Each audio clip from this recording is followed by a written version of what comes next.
มื้อนี้มามัดคอโตแค้นหานอาหารหัดสดีเพิ่นเฮ็ดปีใหม่เนาะลูกเพิ่นบวชอยู่ไตแล้วก็สิกมากับมัดแค้นแล้วก็เป็นวันเกิดเพิ่นพร้อมเนาะแม่แก้วก็เลยว่ามาซาหน่อยหนึ่งอยู่บ้านไกลกันอยู่แต่ว่ามาซา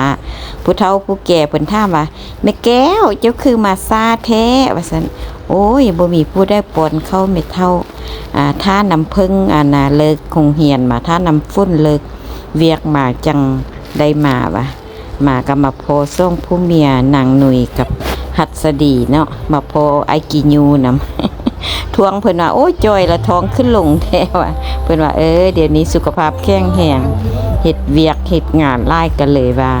แข็งแรงท้องกะลงว่าซั่นโดยไอ้ถัดเนาะเพิ่นไปบวชอยู่สารวัตรเนาะเพิ่นมาแล้วก็เลยมาเฮ็ดมัดคอโตแค้นให้เพิ่นมามัดคอโตแค้นแบบว่า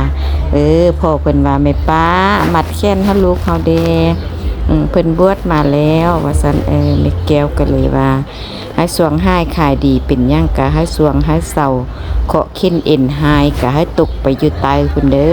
อยะสุมาเด้อเพิ่นก็ว่าสาธุก็ให้สมพรปากเด้อว่าซั่นแล้วแม่แก้วก็เลยว่าได้มัดแค้นเอานุ้ยเนาะเมียเจ้าของหานอาหารหัดสดีและเท้าหัดสดีเป็นบ้านไกลเฮือนเคียงเนาะมีหยังพระเจ้ากามาแบ่งมาปั่นก็ได้เสื้อได้นี่เพิ่นเอาเสื้อให้ผู้ละพื้นเพิ่นยายเบิดทุกคนเนาะผู้ได้มางานเพิ่นก็สิยายหมดอันนี้เพิ่นว่ามีเมตตากรุณาเป็นผู้ให้เนาะเป็นผู้ให้ก็ได้บุญเนาะเพิ่นว่าให้สิ่งให้ของให้เครื่องนุ่งพ่องทื่อนี้เฮาสิบ่อึดเครื่องบ่อึดของเนาะยักนุ่งยังก็สิได้นุ่งเพิ่นว่าแม่แก้วก็มักทานคือกันเนาะทานเครื่องทานของนี่เขาเจ้าว่าบ่อึดเครื่องนุ่งเครื่องทื่อเม็ดเท่าก็คือกันเนาะโดย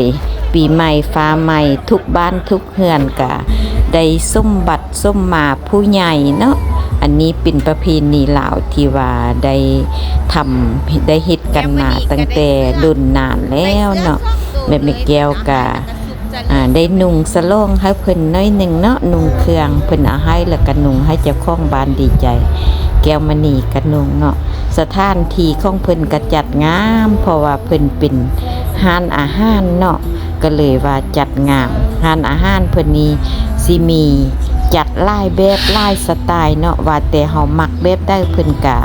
จัดให้ได้เนาะร้านอาหารหัดสดีเพราะว่าการตกแต่งของเพิ่นนี้ดีเป็นเลิศเนาะอันนี้แม่นห้องการร้านอาหารเพิ่นเนาะเฮือนเพิ่นก็สิอยู่ข้างบ้านแม่แก้วเลี้ยวเห็นทางลั่งไปพูนแล้วแม่นเฮือนแม่แก้วเนาะอยู่ติดกันอยู่ชายแดนติดกันมีหยังเพิ่นก็สิฮ้องว่าแม่ป้ามาเอาเครื่องเด้อมาแต่ไตแต่เนื้อแล้วเพิ่นก็เอามาให้เนาะก็ขอบมกขอบใจลูกหลานหลายเนาะเป็นลูกแม่อ่อนไอ้ตันเนาะแม่อ่อนเพิ่นก็เป็นเสี่ยวแม่แก้วเนาะเกิดพร้อมกันโดยโชคดีปีใหม่เด้อเอาอยู่กับเศร้าทิงเพิ่นว่าอันนี้แม่อ่อนเนาะโดยนายบ้านก็มาอวยพรวันเกิดเนาะได้เวลาแล้วแม่แก้วก็สิครบนี่เพราะว่าสิไปอยู่นำเม็ดเท่าเนาะน้ำพึ่งน้ำฝุ่นเขาเจ้าก็สิไปเวียกไปงานครอบเบิดทุกคนนี่แหละมางานนี้ตอนนี้ยังบ่ทันมีหลายคนแท้เนาะมันเป็นตอนแลงแม่แก้วก็เลยว่าครบนี่ก่อนมาพอได้เห็นหน้าเห็นตาเบิดทุกผู้ทุกคนเนาะลูกหลานเล่นร้อนอยู่แถวนี้มีแต่เด็กน้อยโดย